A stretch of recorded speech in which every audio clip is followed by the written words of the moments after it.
Chapter 1.5 Solutions to the Deaf Effect.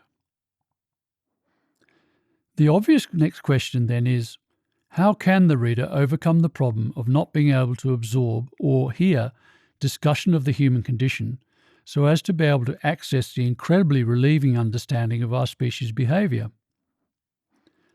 Plato indicated the answer when he said that the cave prisoner would need to grow accustomed to the light of the compassionate analysis of the imperfections of human life, of our human condition, to consequently achieve, as summarised in Encarta, the wonderful transition to the real world, which is the proper object of knowledge.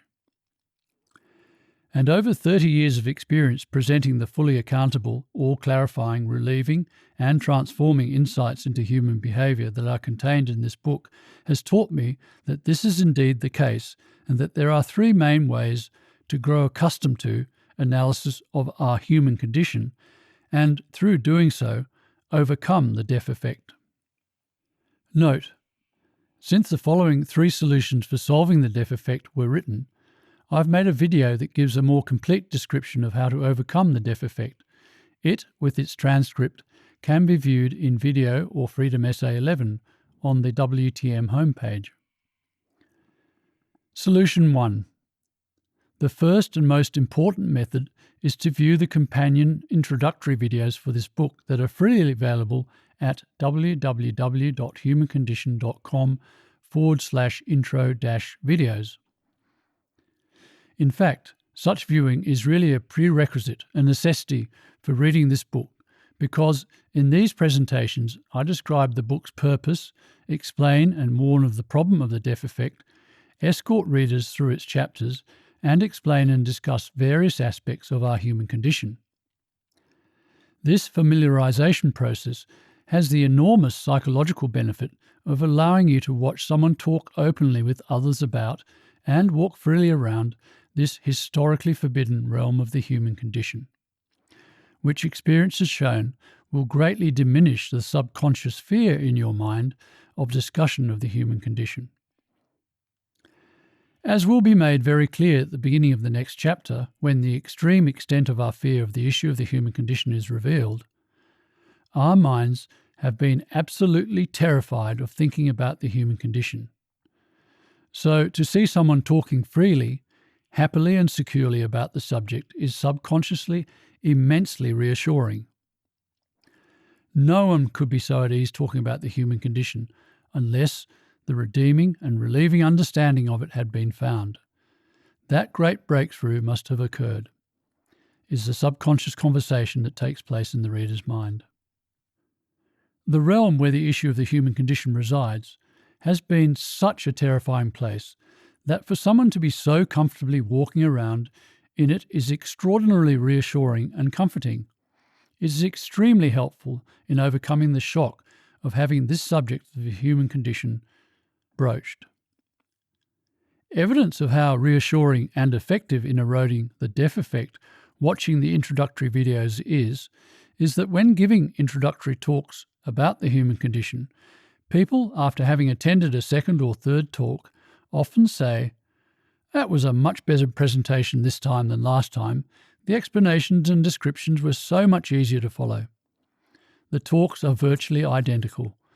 What has dramatically improved is not the quality or content of the presentation, but the listener's ability to take in or hear what was being said.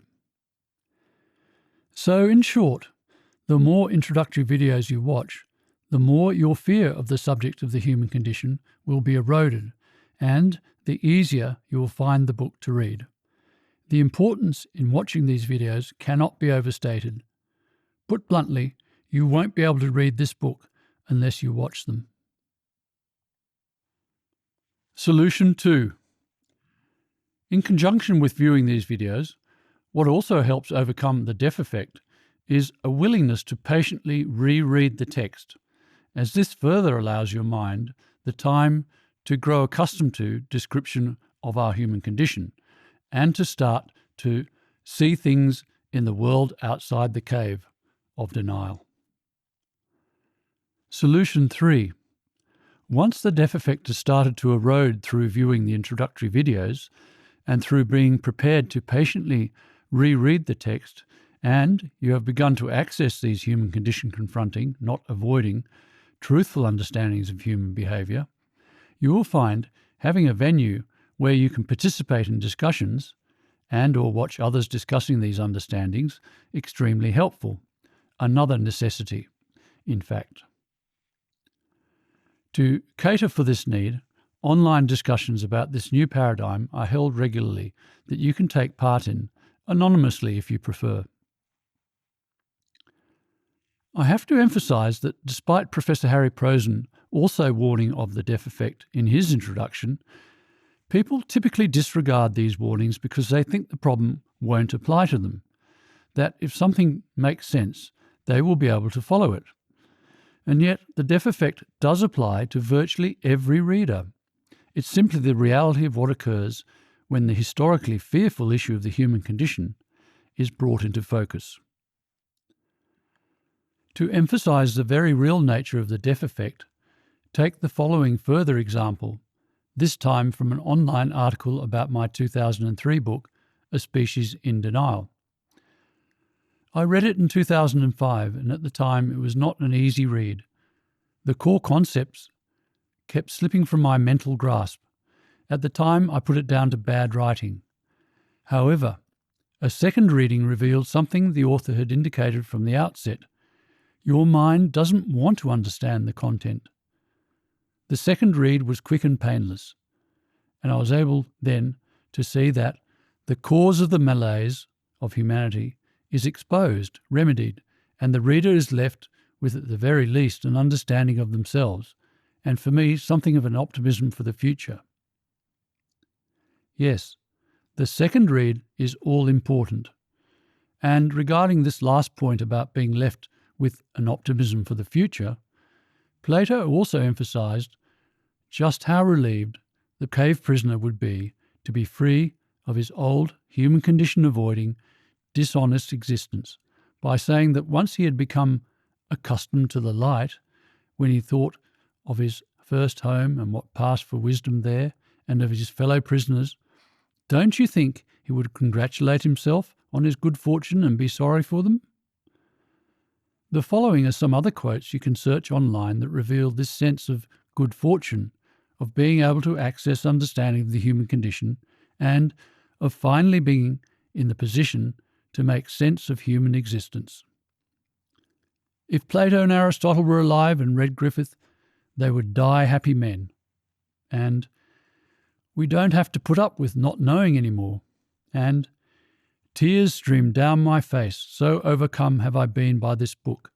It is the greatest book on the planet. No, wait, in the universe. In fact, it is the greatest anything in the universe. And I don't care what question you have, this book will answer it. And here is the breakthrough biological explanation that proves we are all very, very good. And this to me is the most significant thing I've ever stumbled across. If it doesn't hit you right away, it will down the road.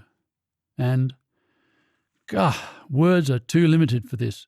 Here, have some love, brother.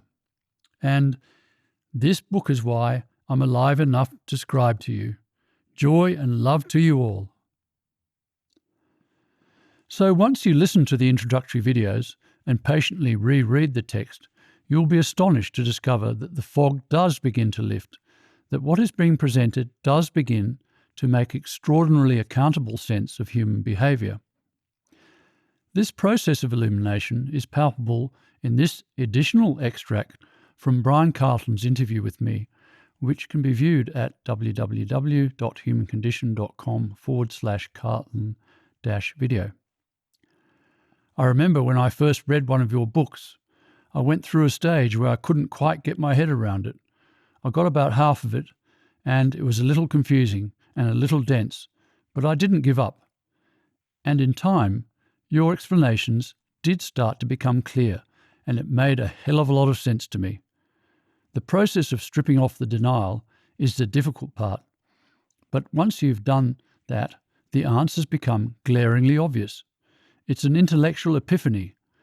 I have a more complete understanding of myself, everybody around me, the society at large, the way the planet works. It's a revelation. I don't use that in a religious sense. It's a quantifiably different thing, but it has a similar impact on you. You wake up the next morning feeling more invigorated, more able to deal with the world because your level of understanding of it is so much higher. It's very simple. It's not hard. The end process is easy and reassuring and calming and self-accepting. Getting there is the difficult bit. Once you have the revelation, the clarity of it is euphoric, almost. When you get it, it's an event. You remember the day, you remember the section of the book, you remember when it happened. It stays with you. Don't underestimate the extent to which your work has impacted me in terms of how I think about what I'm seeing, how I interpret behaviour. I worked up this ability to be able to work out what a person was like in the first 5 or 6 seconds of a conversation as the host of a talkback radio program. The trickle-down transfer to everyday life and everyday human relationships and experiences has been hugely valuable. It should be mentioned that it is inevitable that some people will react angrily towards this human condition confronting rather than avoiding information. As has been stressed throughout the latter stage of this first chapter, the arrival of understanding of the human condition can't but be a shock, and that shock has to be worked through. A process chapter 9 has been written to facilitate. It deals there with the massive paradigm shift that the human race is now faced with, a process of adjustment that hopefully won't take too long. At this point, I strongly recommend you watch the introductory videos at www.humancondition.com/intro-videos. Having now warned of the problem of the deaf effect and how best to overcome it, it is now necessary to explain, in more comprehensive terms, what the human condition actually is, and reveal the mortal fear humans have of it, so that our species' behaviour can be compassionately explained and relievingly understood. Indeed, what will become apparent as you read Freedom is that almost all our behaviour has been affected by, indeed is a product of, even driven by, our fear of the human condition. What this means is that to understand our behaviour, which is the purpose of this book, we have to acknowledge and recognise this immense fear, which is why the main presentation in this book, which begins in the next chapter, starts with this all-important focus.